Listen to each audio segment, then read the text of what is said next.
Wanted to share something more stuff about salvia. I have no plans to use it. I do have it in case I'm pretty much saving it for if I'm at a low point, like I've lost everything and I feel like I want to die or something. Because salvia is completely unique. Its molecular structure, what it does, many things release a lot of serotonin, dopamine, different things. Many things work that way. Most things that get you high that way. Salvia acts in the opioid receptor place, but unlike opiates, it like lowers dopamine in different things. It doesn't get you high. It gets you. It's like a dissociative state, and you can just totally lose your forget who you are. A lot of times it can be very frightening and sometimes it can be traumatic. But when you come back from it, it's like the opposite of other things. Some things, let's say you do heroin, you feel really good and then afterwards you feel bad. Well, it works in the same part of the brain but does nearly the opposite effect. Salvia, when you do it, I have heard of some good stories and everything. I've had some interesting times. One time out back, I pretty much like was looking at the stars and then it was just boom, it like set it up for the perfect thing. And I don't have that big a recollection because it must have been a big dose, but I remember it being like very profound. Like I was like, okay, I guess I've gone to space. It was weird, but usually with salvia, it's the opposite. It can be very unpleasant and it can feel sort of just tense, but you get back from it and you have like a newfound just zest for life. I don't feel like I need that right now because I've been feeling very well and everything. But yeah, later on, if I feel like I'm gonna give up, I may just take a little puff of that, the 10x extract that's gonna last like what is it, a gram? So like it'll last a long many doses. You don't need very much. You just take one puff, hold it in, you blow it out. You can just be gone, but it's very important. I think more people should know about it. They're saying because of its effects, unlike psilocybin mushrooms, LSD, DMT, all these things, DMT might be a little bit better because it's so short acting, but different things, they can be great for depression and anxiety and PTSD and stuff, but for people like me with psychosis, it can worsen that. I believe, they're showing even with cannabis. So many people praise cannabis as this. It is a very, it's very important. It can help so many people with so many diseases. But I'm one of the unlucky ones, and it's not good for people with schizophrenia. It can worsen symptoms. It may unlock schizophrenia in people that have like dormant sitting schizophrenia. I did it, I smoked weed before my brain was developed, and from there, different things, I'm not saying weed gave me schizophrenia, but there you can do the reading. There is a link, many things. But anyway, it's different from that. Salvia may be okay, and it may even be useful for psychotic symptoms. Obviously, it can also cause them. A lot of people have a very bad time and they come back and they're like questioning reality, which I think is a positive thing. Question everything. We don't know what's going on, but it sometimes it'll open the doors up a little. So it's so drastic, especially when you smoke it. Buccal or sublingual or whatever. Like when you're chewing it, you get it in your gums and you swallow it. That it's a little slower. You edge into it. Personally, I would rather just do it immediately and see what happens and have it, because I don't want to have it last a long time too. If it ends up taking me to a place where it's very foreboding and, because the first time I did it was that way. It was very much like, this is a dark setting. I shouldn't be here. But like, I came back and I was so grateful I was like, holy shit, I'm me again? It feels so good to be me again. Me, we call ourselves, whatever. But I'm telling you, like, it can be life changing.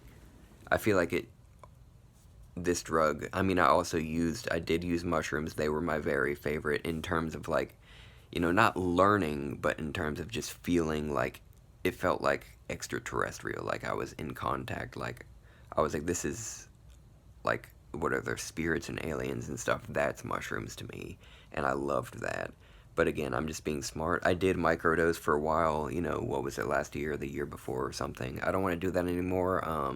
Even though it did seem to help in different ways, just, I don't need it, They say people can't get addicted to psychedelics, and you're not gonna get a, you know, yes, you can get a tolerance. I was about to say you can't get a tolerance, but you're not gonna be like, holy shit, like I need to get back there. But some people do have an obsession. I've met people that are poly drug users and everything, and some people, it's very dangerous. MDMA is, you use that too much, that is depleting. You're like overfiring stuff.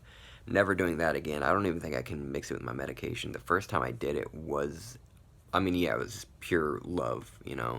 I listened to Tools Lateralis, and everything I listened to sounded amazing, even if it was something that I wouldn't listen to like now. Like everything was like, da da da da. I sound annoying right now. But I'm very happy with where things are at, but I just wanted to put that out there. I'm not telling you, oh, if you're depressed, smoke salvia, but it is, just do some reading. There have been people, there was a woman that chewed it and swallowed it. She tried everything. She tried so many medications and different things. It did not help her depression. Salvia did it. It needs to be researched more. All of these things, everything, just legalize things, do the studies, have like people that are willing participants to get these things done, learn more about how it works in the brain. Thank you, Daniel Siebert, and I forget the guy that discovered it. Different people, learning about active ingredients, and then from there we should learn more about how it works in the human brain because it obviously holds some potential. I have first-hand experience. You know, it's very unpredictable. I just have the utmost respect and reverence for this stuff. Like I feel like there's really like a soul to it that is that it's so unpredictable. It's like it almost gives it, sometimes you don't know what you need and it will just be like, here you go.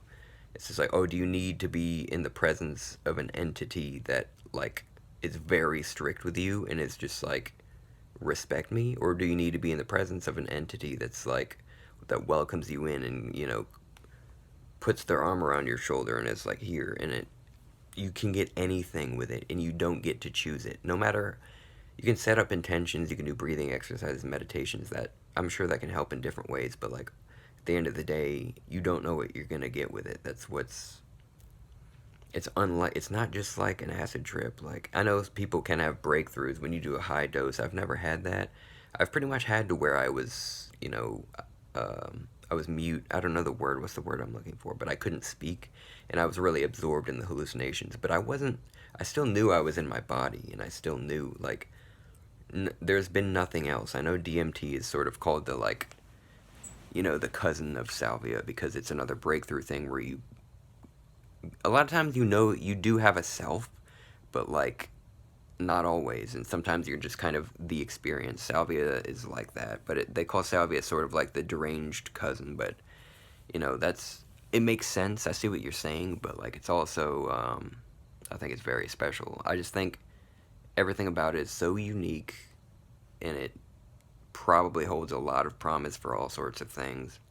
I have it in my closet. I'm never going to just do it randomly because I've thought about it. There have been times when I was drinking in the past, I was like, oh, I should do some. Don't do it with drinking, dude. Some people on DMT have vomited because DMT can make you nauseous. Like, it's pretty rare, but I've never heard of it with salvia, but I still have that fear. I would never, if I ever do it again, I can't be like laying on my back, I don't want to be in the experience. First off, get a trip sitter that you trust with your life.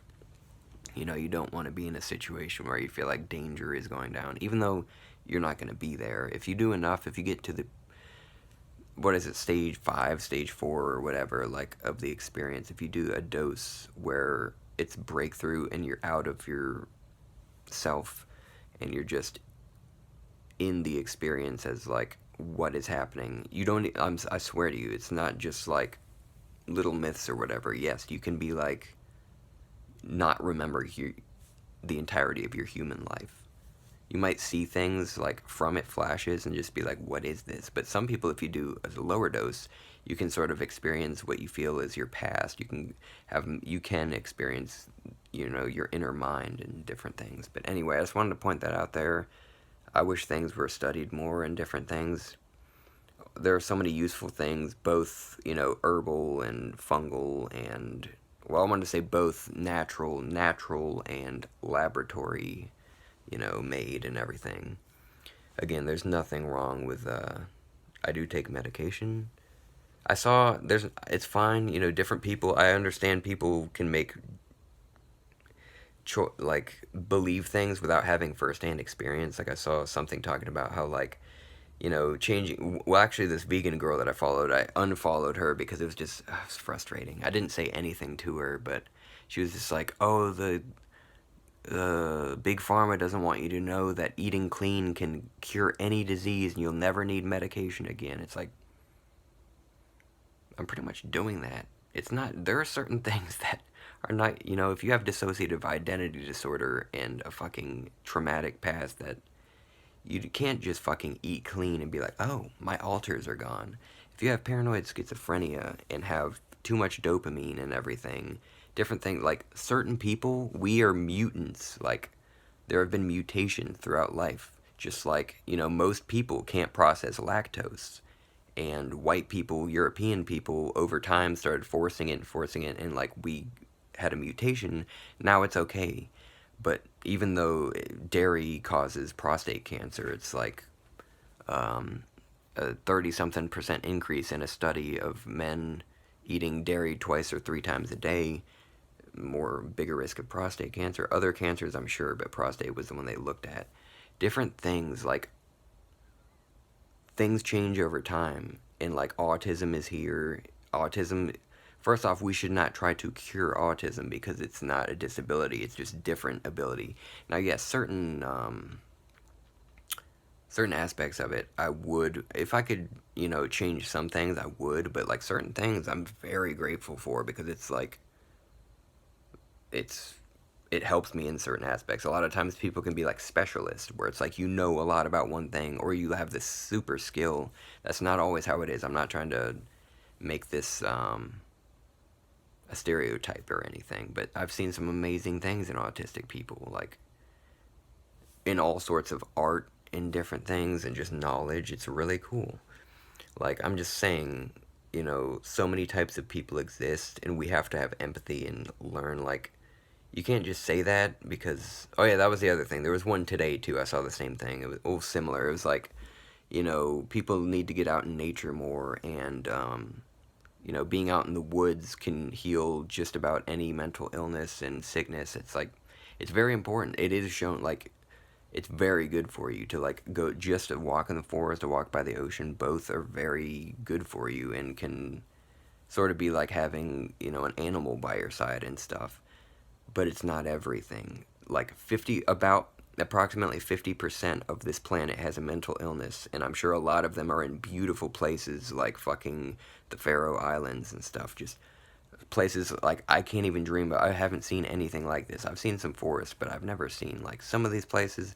You walk around that's bliss, but like still that there is mental illness there and other disease, and cancer has been around. They found cancer in bone samples of like cavemen and stuff. It's getting worse, certain things, and yes, there are environmental factors like air pollution to autism and schizophrenia. I have both. Um, but yeah, like there's just such a variety. We've got to like really, you know, I'm happy for people that don't have serious struggles and feel like all they need is like a good diet and, time in the woods and stuff. And it is great. I mean, but still. And then also the problem is some people need to take care of their families and they have to fucking work their asses off to fucking survive and have enough stuff. You could be like, oh, just plant a garden, just have your own farm and stuff, but like, just, it's not feasible for everyone, and not everyone has the land and all sorts of stuff. You can't, like, unfortunately, like, different things these days, you sort of have to earn something. Not really. I mean, it would be cool, if I didn't. Now I do need this medication, but if I didn't, I would consider something like that, like a sustainable, regenerative, like a nice place where it's just like everything is there. Like, let's grow some fucking. But then it's like you're at the fucking, you know, if you have a bad harvest or if some frosts and stuff, it's like, you know, I don't know. Anyway, love, I hope you have pleasant times. this is a long conversation, but I like where some of it went.